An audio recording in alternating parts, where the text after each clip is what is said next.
we want to hear lies about God.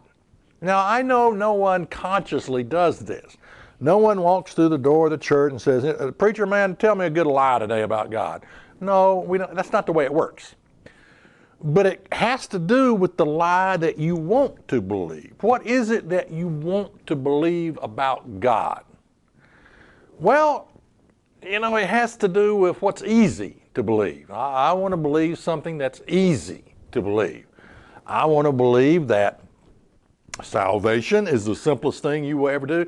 I mean, it's more simpler than getting a job, going to college, holding down a career, choosing a mate, choosing a wife. It's the simplest thing. Now, that's what you want. And so, you want to believe that. And so you settle for the lies about salvation. Just raise your hand and give your heart to the Lord, and you shall be saved. Okay, you want to believe that. Okay, you want to believe. What is the lie that you want to believe? Now, another question. Would God ever deliberately deceive religious people? Would God ever deliberately deceive religious people? Now, it sounds counterproductive because, you got this illusion in your mind that okay, God is desperately trying to save everybody right now.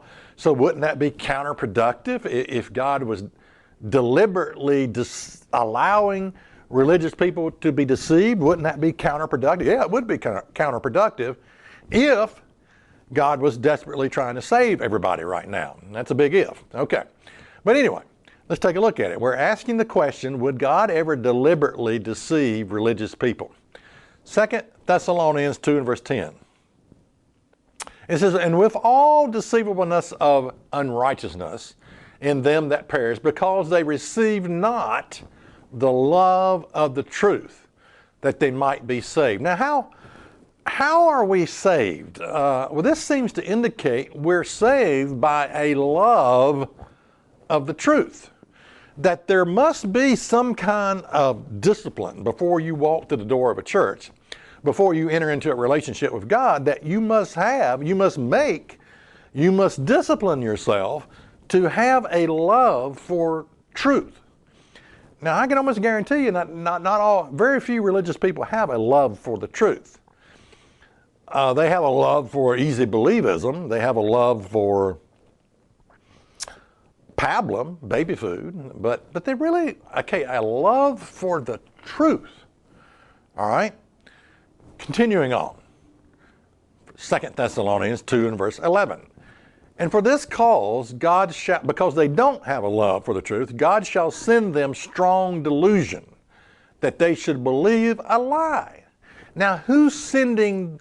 Okay, you're dealing with people that don't really have a love for the truth. They walk through the doors of the church and they say, I want something sort of pick me up, make me feel good. I do not want to hear a sermon that condemns any way, shape, or form the life that I'm living. I do not want to hear about sin. I do not want to hear about right living. I do not want to hear about any. I want a message that sort of makes me feel good so that I can have strength for another week until I come back again. But it's really, I don't really have a love for truth. Thus says the Lord.